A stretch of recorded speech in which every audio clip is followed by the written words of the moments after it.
Como hemos dicho, durante los próximos domingos vamos a estar estudiando esta temática tan importante. Vamos a estar estudiando hoy las misiones, nuestro propósito. Próximo domingo, confiando en el Señor, vamos a estar estudiando las misiones, nuestro mandamiento. Y el próximo domingo, confiando en el Señor, vamos a estar estudiando las misiones, nuestra tarea. Y eso todo lo vamos a ver en la Escritura, todo lo que el Señor nos enseña en su palabra, y podamos tener, como dice Efesios, una fe. Bien, hermanos queridos, vamos a orar para que el Señor nos guíe en su palabra y podamos ser guiados por medio de su Santo Espíritu. Gracias, Padre, por este tiempo. Te pedimos, Señor, de que nos guíes, de que nos enseñes su palabra, de que podamos, Señor, honrarle, de que podamos, Señor, ser siervos, Señor, obedientes a su palabra, podamos tener su corazón compasivo, misericordioso, amoroso, perdonador, para con las naciones, Señor, para con otras personas, Señor. Ayúdanos a tener tu corazón, Señor, cuando viste, Señor, las mies que estaban desamparadas, como ovejas que no tienen sin pastor, y tú tuviste compasión de ellas, Señor. Ayúdanos a tener esa misma compasión y a también tener el mismo fervor que tú tienes para alcanzar a otros, Señor. Ayúdanos a poder entender su palabra y a poder practicarla conforme a su voluntad. En el nombre del Señor Jesús, amén.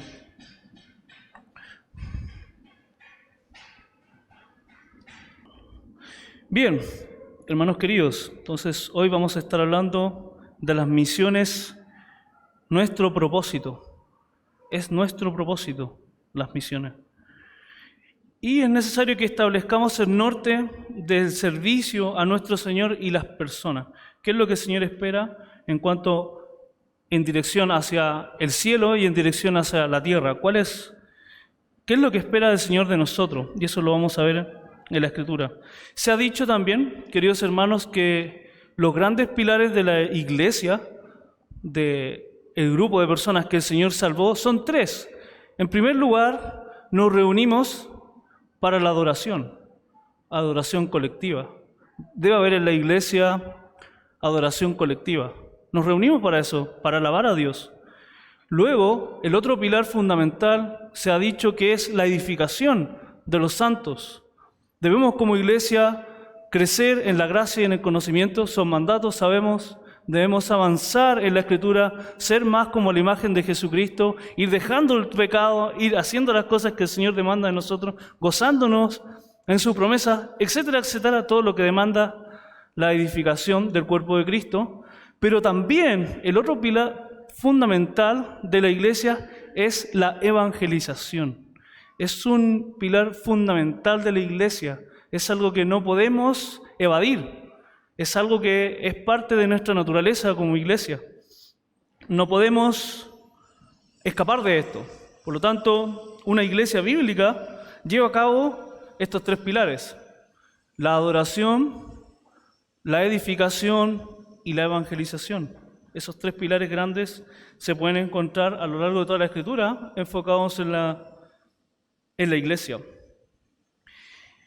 Algo para meditar es que si la iglesia no refleja lo que la Biblia dice por iglesia, es decir, que si no estamos reflejando lo que la Biblia dice o llama por iglesia, no estamos reflejando la naturaleza de la iglesia, la naturaleza de este cuerpo vivo que el Señor rescató con su propia sangre, nos parecemos más a una reunión social.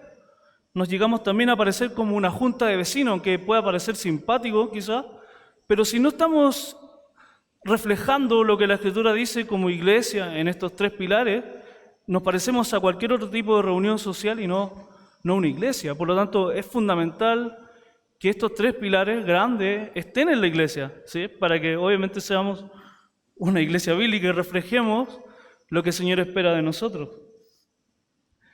Y debido a esto, es vital tener un entendimiento bíblico de estas cosas, de estos tres pilares, y vivir la fe de acuerdo con las Escrituras. A continuación veremos de manera global cómo es que Dios manifiesta desde temprano en las Escrituras. Vamos a ver ahora en el Antiguo Testamento cómo el Señor desde temprano en la Escritura manifiesta su propósito misionero, el cual también debe ser nuestro propósito.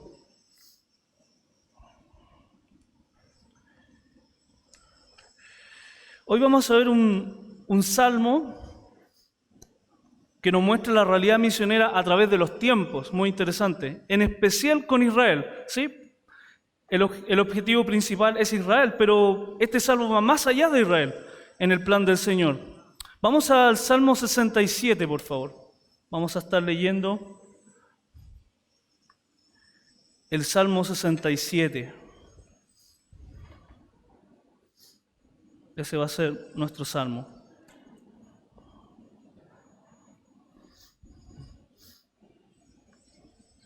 Salmo 67. La palabra de Dios dice, en el segundo título, ahí parte, al músico principal, en Nejinot, salmo cántico. Dios tenga misericordia de nosotros y nos bendiga. Haga resplandecer su rostro sobre nosotros, Selah, para que sea conocido en la tierra tu camino, en todas las naciones tu salvación. Te alaben los pueblos, oh Dios, todos los pueblos te alaben. Alégrense y gócense las naciones, porque juzgarás los pueblos con equidad y pastorearás las naciones de la tierra. Selah. Te alaben los pueblos, oh Dios, todos los pueblos te alaben. La tierra dará su fruto, nos bendecirá Dios, el Dios nuestro. Bendíganos Dios y témanlo todos los términos de la tierra. Eso dice la palabra de Dios. Este salmo es parte de la segunda colección de libros de Salmos. Salmo está dividido en 5 libros y este salmo, el Salmo 67, se encuentra en el segundo libro.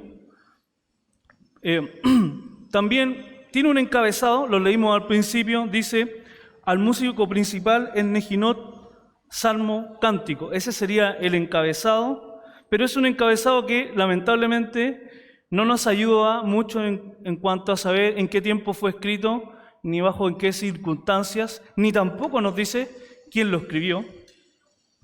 Lo más sensato es pensar que se escribió durante algún tiempo en la monarquía de Israel, esto sería alrededor del 1000 antes de Cristo hacia adelante. ¿Por qué razón podemos pensar eso? Porque dice uno de los versículo 1 dice, haga resplandecer su rostro sobre nosotros. Y esa es una referencia a la monarquía o a un rey. Por lo tanto, podríamos pensar de que Israel ya tenía conocimiento acabado de tener un rey. Obviamente esto es una conclusión, no es lo que dice la Escritura, pero probablemente sí, podemos llegar a esa conclusión. Sin embargo, el encabezado nos da cierta información en cómo este salmo debía ser dirigido al Señor. Dice,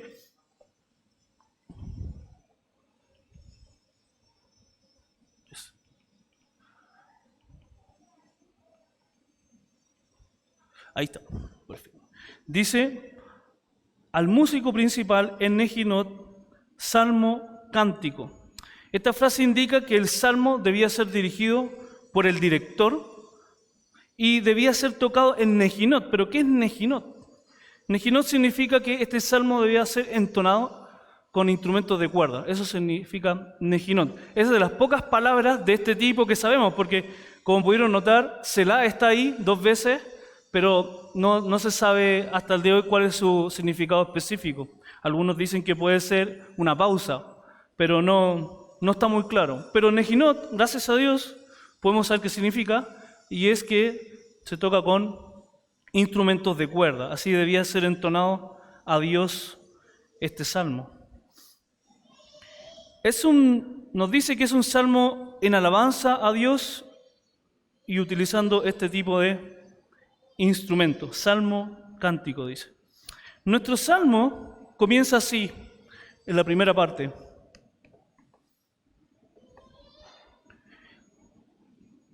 Al músico principal en Nejinot, salmo cántico. Dios tenga misericordia de nosotros y nos bendiga, haga resplandecer su rostro sobre nosotros, Selah, para que sea conocido en la tierra tu camino, en todas las naciones tu salvación. Este salmo, podemos empezar a decir que es una joya, es como una flor en el desierto para cualquier estudiante de la Escritura.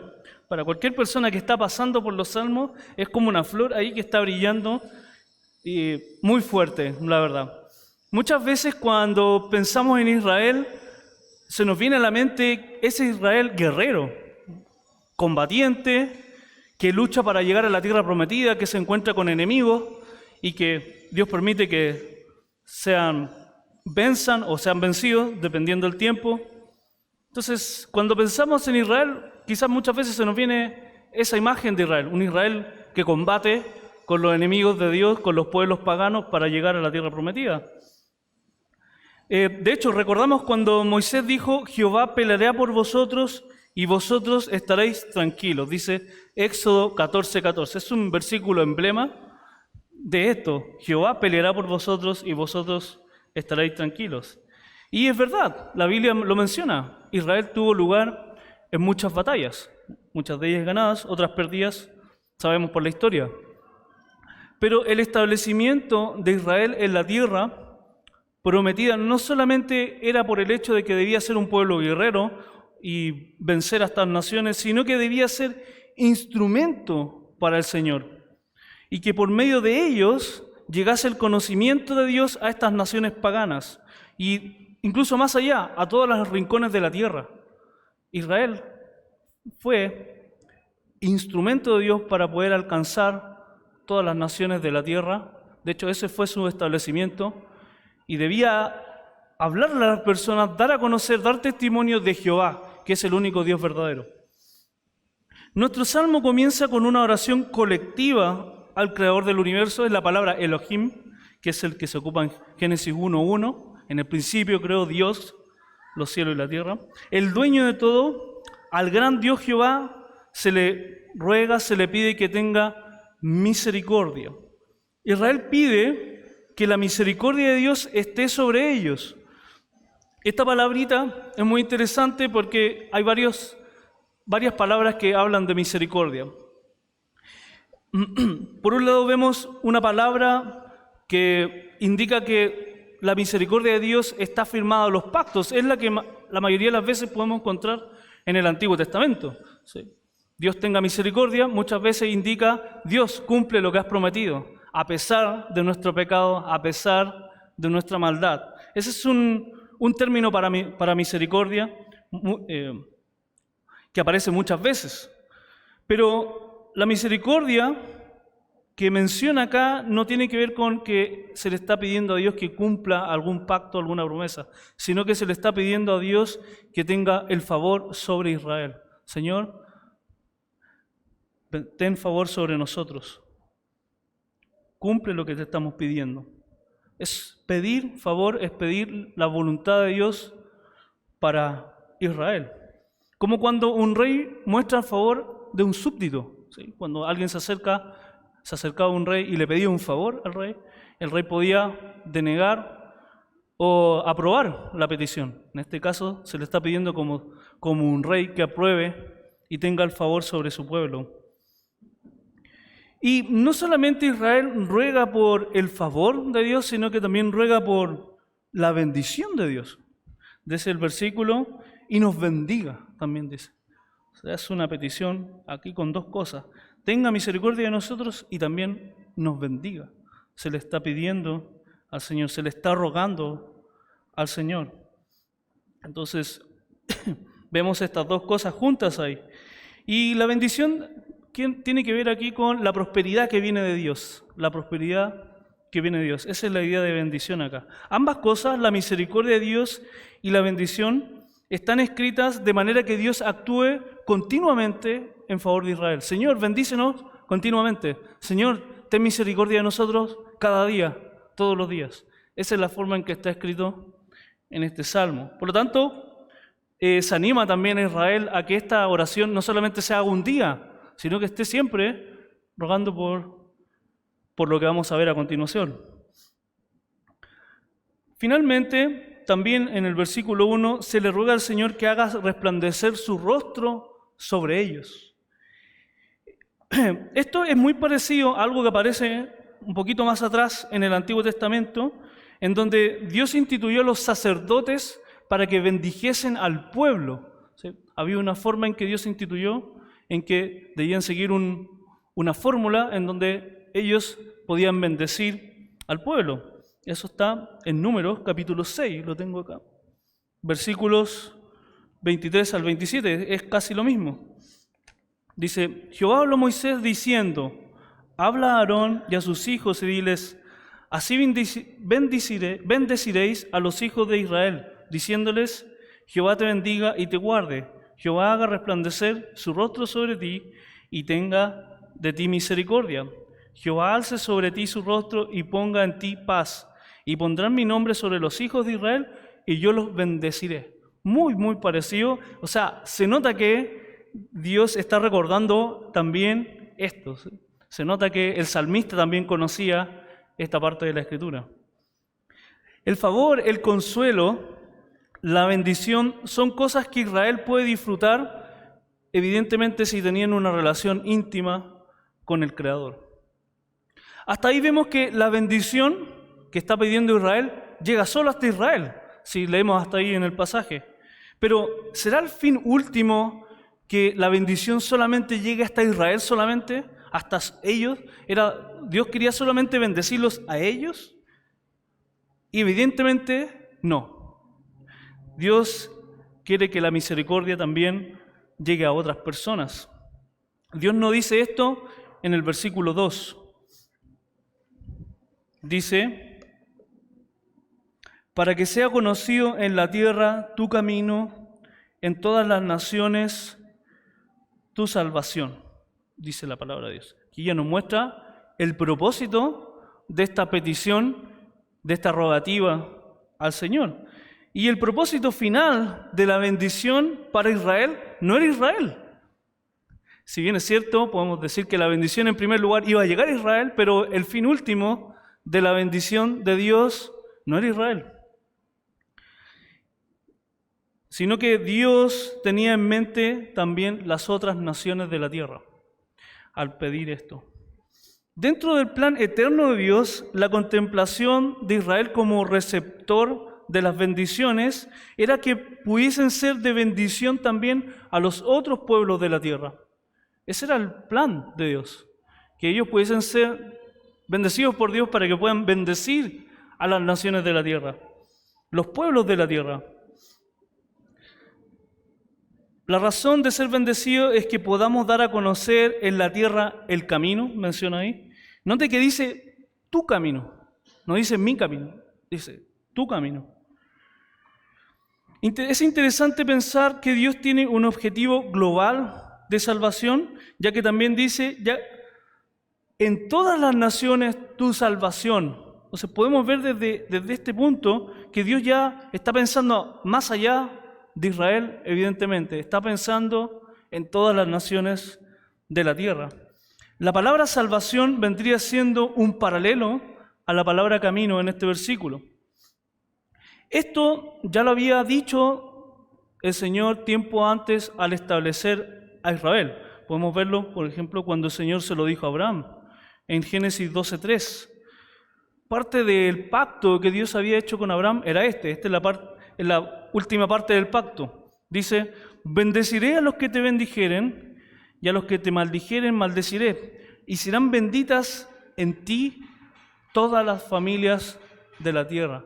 Note que desde el principio Dios ya está diciendo que la bendición en algún punto va a alcanzar a toda la tierra, todas las naciones, todos los pueblos, todas las etnias. Parte importante de lo que Dios estaba pactando con Abraham era que a través de él, de Abraham, serían benditas todas las familias de la tierra. Dios siempre pensó en los confines de la tierra. Siempre estuvo en el plan de Dios los fines de este mundo, las últimas personas que podamos ver en la faz de la tierra. Luego de establecer Israel, eran ellos los encargados de anunciar al único y Dios verdadero a todas las naciones. Israel era el encargado de anunciar a Jehová, a esas naciones paganas que tenían ídolos, que no conocían a Dios. Ellos eran los encargados de eso, de anunciar el único Dios y verdadero a estas naciones que estaban perdidas. Se le anima a Israel a meditar en esta verdad fundamental de su establecimiento para que no lo olvide fácilmente. Evidentemente, podíamos ver en las guerras que estaba, y era fácil olvidar el hecho de que Dios tenía también un propósito con esas naciones, que finalmente en algún momento pudiesen llegar a volverse a Dios. También el salmista, en otras palabras, dice: Señor, favorécenos para poder alcanzar a toda la tierra con su salvación. Y tenemos un pequeño gráfico de lo que mencionan estos versículos, es que Dios da la bendición a Israel, e Israel es testimonio de Jehová a las naciones. Ese es el gráfico que podemos imaginar en nuestra mente, o el plan del Señor con Israel. Dios iba a dar la bendición, Israel iba a ser testimonio a las naciones, y las naciones van a conocer al Señor. Continúa diciendo nuestro Salmo, versículos 3 y 5, lo hemos puesto juntos porque son el mismo. Esto es lo que sería el coro de nuestro Salmo. Dice la palabra de Dios: Te alaben los pueblos, oh Dios, todos los pueblos te alaben. Te alaben los pueblos, oh Dios, todos los pueblos te alaben. Una de las cosas que pasamos por alto en nuestro cristianismo es que la salvación no es un objetivo en sí mismo. A la luz de la Escritura, y mejor dicho, en el plan redentor del Señor, la salvación es más bien un medio para la restauración de todas las cosas como estaban antes que entrase el pecado en la humanidad. Dios en algún punto va a restaurar esta tierra a algo parecido como era antes del pecado. Antes del pecado de Adán y Eva.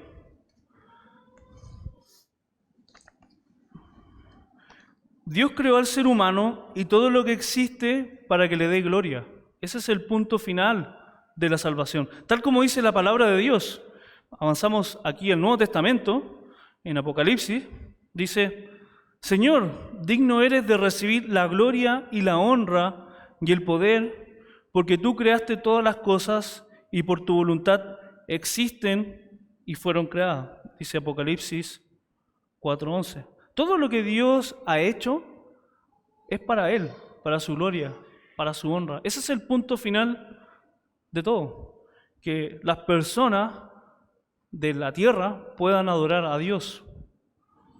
El Señor nos muestra que todo ha sido creado por medio de Él y para Él. Por ende, Él merece toda la gloria por los siglos de los siglos. Este precioso salmo nos muestra por medio de este coro que los siervos de Dios deben tener un celo por Dios. Nos debe dar celo el pensar que otras personas no están adorando a Dios y que Dios no está siendo el Dios de ellos. De alguna manera nos tiene que molestar eso, el saber de que Dios no está siendo adorado como merece. Debemos tener un celo por Dios. Israel debía tener un celo por Dios. Pero esto no es automático. Porque en primer lugar las personas deben oír sobre la salvación, deben convertirse a Dios, deben arrepentirse y luego van a comenzar a adorar a Dios. La razón de esto es porque las personas están perdidas, están condenadas, lejos de la gloria de Dios, como dice su palabra. Las personas del mundo antiguo, estamos leyendo aquí el tiempo de Israel, probablemente dijimos el 1000 antes de Cristo, y las personas del mundo actual están condenadas por su pecado. Y se necesita que se les hable de la salvación disponible en Cristo. Tal como lo habíamos visto en el versículo 2. Dice: para que sea conocido en la tierra tu camino, en todas las naciones tu salvación. Dice. El pueblo de Dios debe proclamar a Dios al mundo para que éste pueda ser salvo y pueda venir a adorar a Dios. No hay otro camino, ese es el camino para que Dios pueda ser adorado.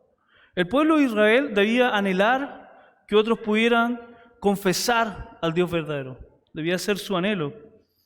Debía anhelar que otros pudieran disfrutar también de la bendición de ser perdonados y establecer una relación con Dios. Y como hemos recalcado, la redención está apuntando a todas las naciones, dice, para que sea conocido en la tierra en todas las naciones tu salvación.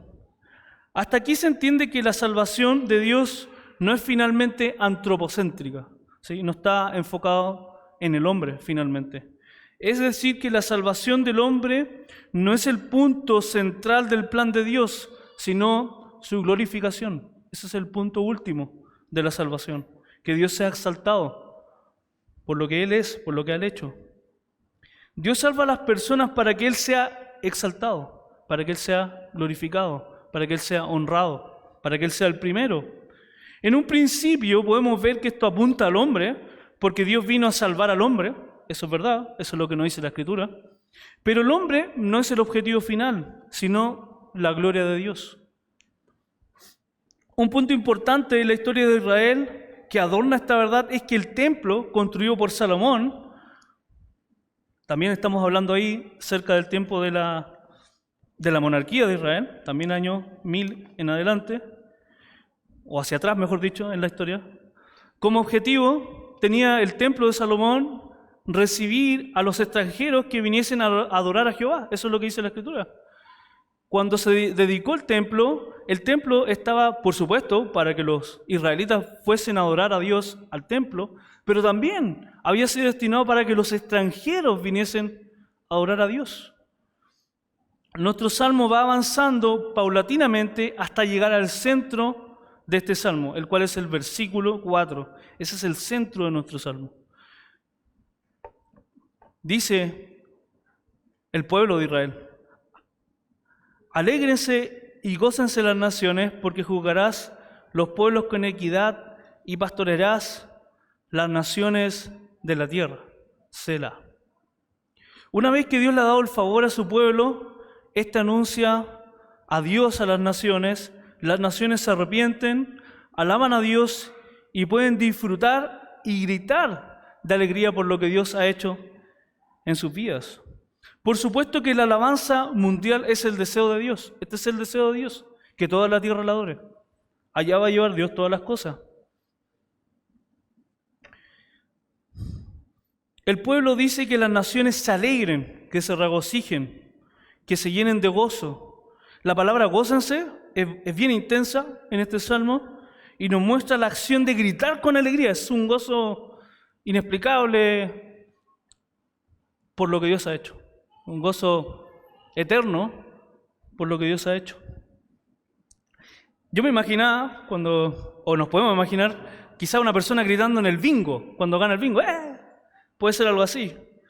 O también podemos imaginar a una persona que ha sido sanada de una enfermedad que no tenía cura. Y dice, vamos a gritar por eso.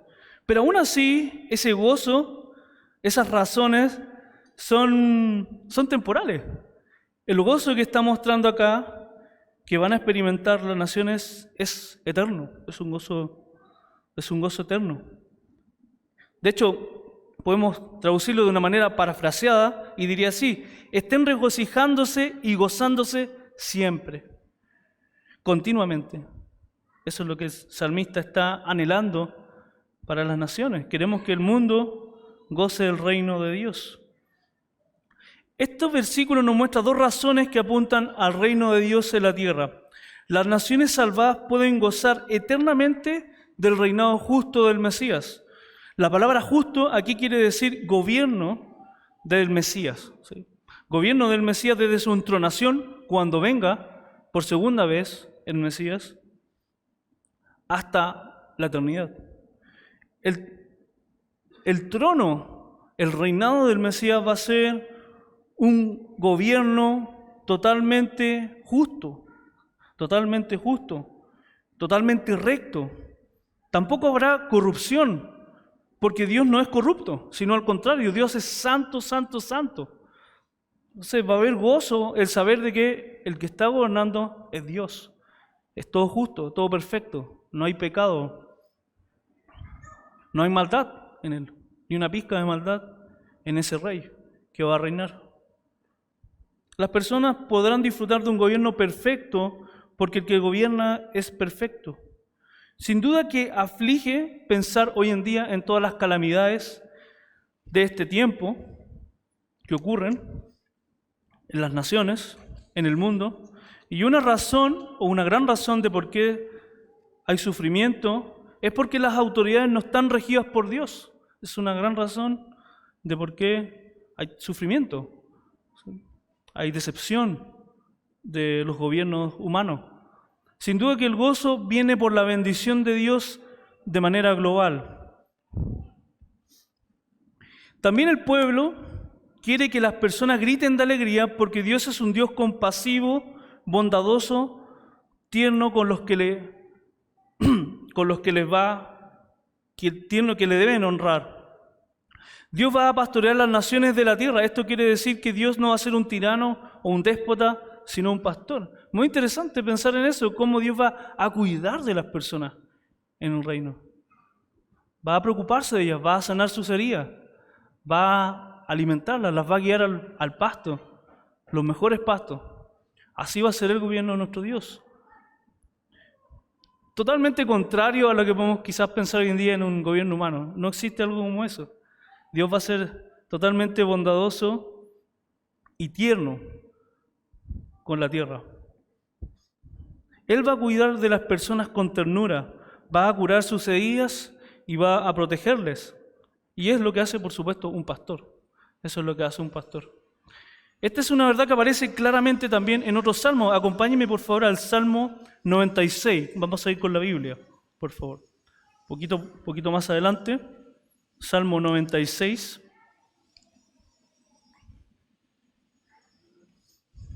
Versículos 11 al 13.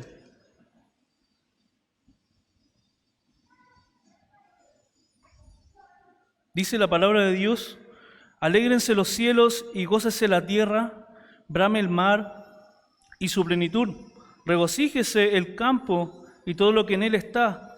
Entonces todos los árboles del bosque rebosarán de contento delante de Jehová que vino, porque vino a juzgar la tierra, juzgará al mundo con justicia y a los pueblos con su verdad. Acompáñenme, por favor, un poquito más adelante al Salmo 98, 2 salmos más adelante. Salmo 98, versículos 7 al 9, dice la palabra de Dios: brame el mar y su plenitud, el mundo y los que en él habitan, los ríos batan las manos, los montes todos hagan regocijo delante de Jehová, porque vino a juzgar la tierra, juzgará al mundo con justicia y a los pueblos con su rectitud. Entonces es una verdad amplia en la Escritura el hecho de que Dios va a reinar de manera totalmente recta, justa, bondadosa, perfecta. Vuelva, por favor, conmigo al Salmo 67. Una vez más podemos resaltar el hecho de que Dios estaba pensando más allá de Israel luego de establecer Israel. No era solo Israel lo que Dios estaba pensando, sino más allá.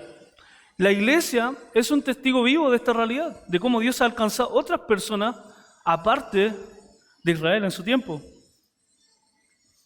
Dios ha ido alcanzando personas de todas las naciones para su gloria y lo podemos experimentar. Nosotros somos ese testimonio vivo de cómo Dios alcanzó personas de otras naciones.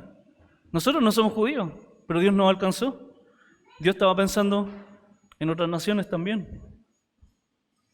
Pero lo que vemos en este pasaje no es precisamente la etapa de la iglesia la que estamos viviendo hoy, sino que Dios está hablando un poquito más allá, sino que cuando Cristo venga por segunda vez y establezca su reino físico en la tierra. El plan del Señor había sido plenamente anunciado desde el Antiguo Testamento, el que toda la tierra algún día va a adorar a Dios. Ya en el Nuevo Testamento, por supuesto que ya encontramos más luz al respecto. Nuestro salmo continúa con la respuesta de Dios a la oración principal, el de ser bendecidos para alcanzar otros. Dice versículos 6 al 7. La tierra dará su fruto, nos bendecirá Dios, el Dios nuestro. Bendíganos Dios y témanlo todos los términos de la tierra. Como saben, estamos observando un género que es poesía, esos son los salmos, Y debido a esto, los salmos están llenos de comparaciones, metáforas,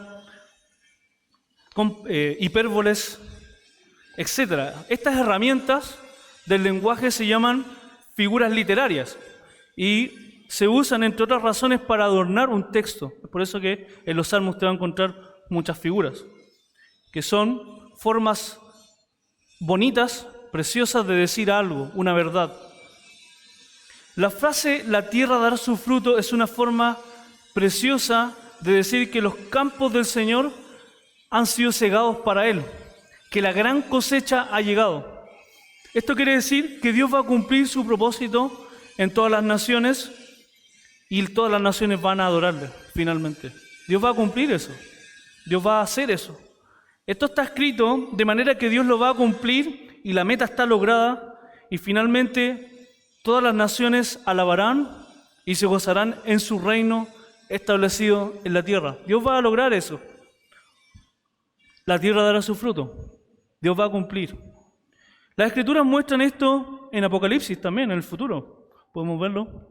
Apocalipsis 21, 3 dice: "Y oí una gran voz del cielo que decía: He aquí el tabernáculo de Dios con los hombres, y Él morará con ellos, y ellos serán su pueblo, y Dios mismo estará con ellos como su Dios". Entonces vemos aquí el cumplimiento de esto.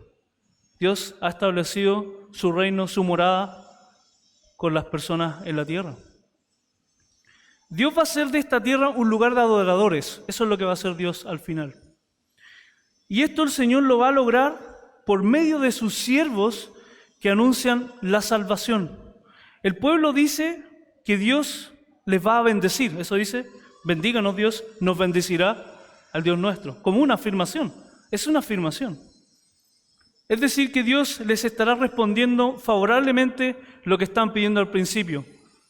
Ten misericordia de Dios, de nosotros, bendícenos y haz resplandecer tu rostro sobre nosotros. Dios va a cumplir esa petición, esa rogativa que le han hecho al Señor, lo va a cumplir. Israel va a ser un pueblo de personas que dan a conocer la salvación a todas las naciones. Pero hay un problema aparente. A todas luces, al parecer hay un problema acá con la historia. Si observamos la historia, nos damos cuenta de que no mucha gente se convirtió a Jehová. Es decir, podemos ver a Israel ahí, pero las naciones seguían con sus ídolos, con sus dioses. Entonces, ¿qué pasó? ¿Qué pasó con esto?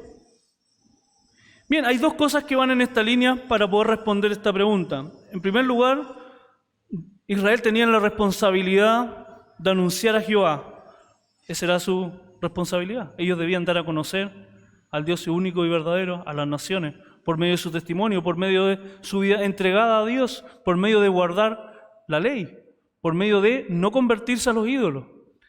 Todo eso iba a hacer que las naciones pusieran su ojo en Israel y dijeran: ¿qué es esa sabiduría? ¿Qué es ese Dios? Iban a ver también los grandes hechos de Dios, las otras naciones. Iban a decir: wow, ese Dios no es como nuestros ídolos.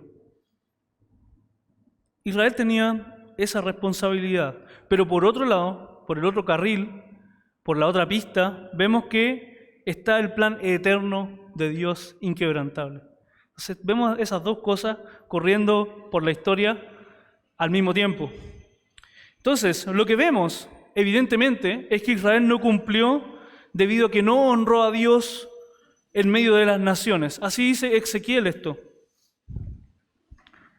Por tanto, di a la casa de Israel: así ha dicho Jehová el Señor, no lo hago por vosotros, oh casa de Israel, sino por causa de mi santo nombre, el cual profanasteis vosotros entre las naciones a donde habéis llegado. Por lo tanto, la responsabilidad de Israel no fue algo muy constante en el tiempo, en el hecho de dar a conocer a Jehová a todas las naciones. Dios había prometido restaurar Israel, porque Israel finalmente su responsabilidad no la había llevado a cabo.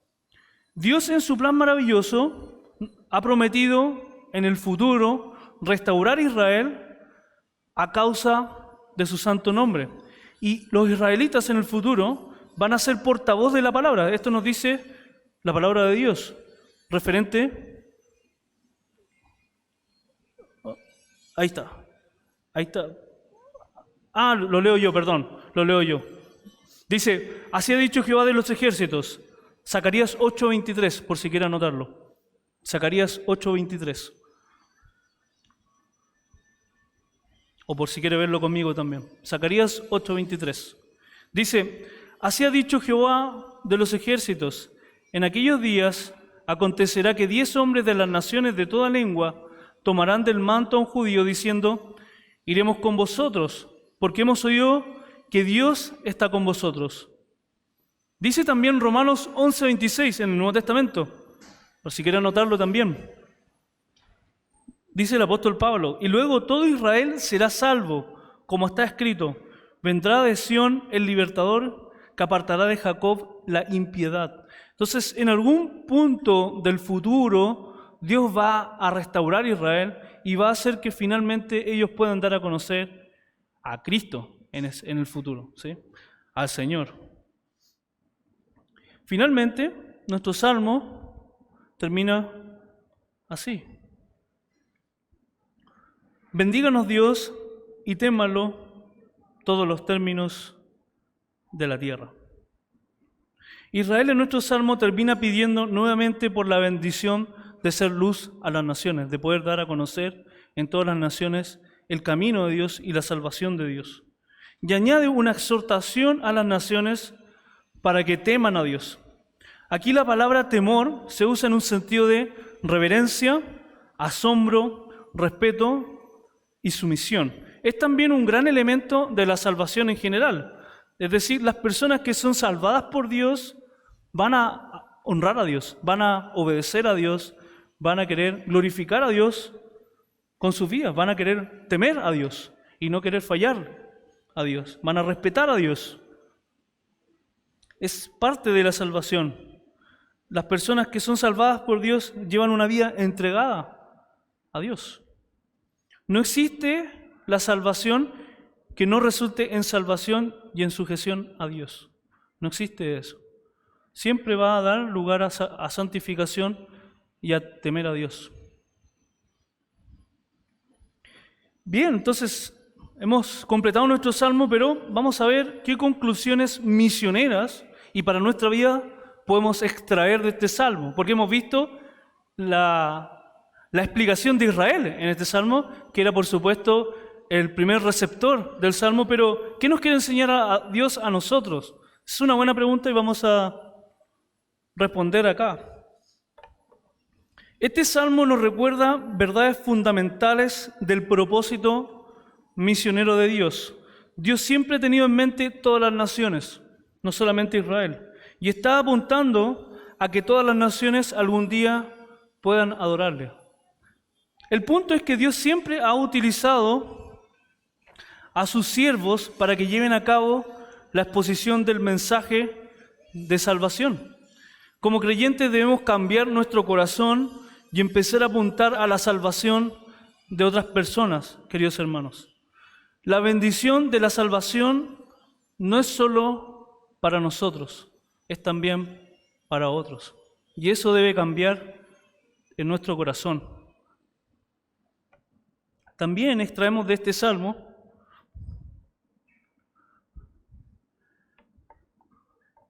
conociendo el poder infinito de Dios, Él pudo lograr o podría lograr este plan eterno que tiene sin la intervención humana. Él podría hacerlo sin nosotros. Él es todopoderoso, tiene todo el poder, no hay nada que se escape de su mano. Él podría hacerlo solo. Pero el Señor nos quiere ocupar para que el Evangelio del Señor Jesucristo llegue hasta lo último de la tierra. Entonces, como Israel ha quedado, por así decirlo, dormida por no haber creído en el Señor Jesús y luego Dios les va a restaurar, Dios nos ha pasado la posta a nosotros, la iglesia. Por ende, también en nuestro propósito, las misiones. Las misiones son nuestro propósito. El evangelismo de mis familiares, de mis vecinos y de las naciones es mi propósito. Son nuestro propósito, porque es el propósito de Dios.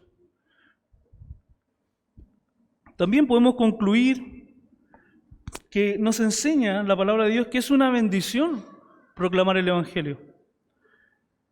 Pero también no podemos relajarnos por el hecho de que Dios va a cumplir esto, ¿sí? Porque sabemos que Dios es soberano, no podemos obviar eso, y Dios va a cumplir esto, pero Dios lo va a cumplir con nosotros como portadores del Evangelio a las naciones. Así es como Dios lo va a cumplir. El Señor nos dice hoy lo siguiente a la iglesia, directamente: pero recibiréis poder cuando haya venido sobre vosotros el Espíritu Santo, y me seréis testigos en Jerusalén, en Judea, en Samaria y hasta lo último de la tierra. Hechos 1:8. Lo vamos a leer otra vez. Dice: pero recibiréis poder cuando haya venido sobre vosotros el Espíritu Santo, y me seréis testigos en Jerusalén, en toda Judea, en Samaria y hasta lo último de la tierra. Es nuestro propósito las misiones. Queridos hermanos, fue un agrado poder compartir la palabra de Dios. Espero que el Señor obre en nuestros corazones, en nuestra vida, en nuestra participación en la iglesia. Oremos al Señor pidiendo para ser personas que proclaman su salvación para su gloria y para la salvación de los pecadores. Vamos a orar, queridos hermanos. Gracias, Padre, por este tiempo de poder ver tu plan global, tu plan eterno de salvación. Ayúdanos, Señor, a cambiar nuestro corazón, nuestro egoísmo. Ayúdanos a temerle a usted, no temerle a los hombres. Ayúdanos, Señor, a poder ser valientes que predican el Evangelio. Ayúdanos a saber lo que usted quiere y a poder practicarlo. Ayúdanos, Señor, también a pensar en las naciones. Ayúdanos de manera, Señor, diaria a pensar en nuestros vecinos, en nuestros familiares y, por supuesto, hasta lo último de la tierra. Le damos gracias por todo. En el nombre del Señor Jesús. Amén.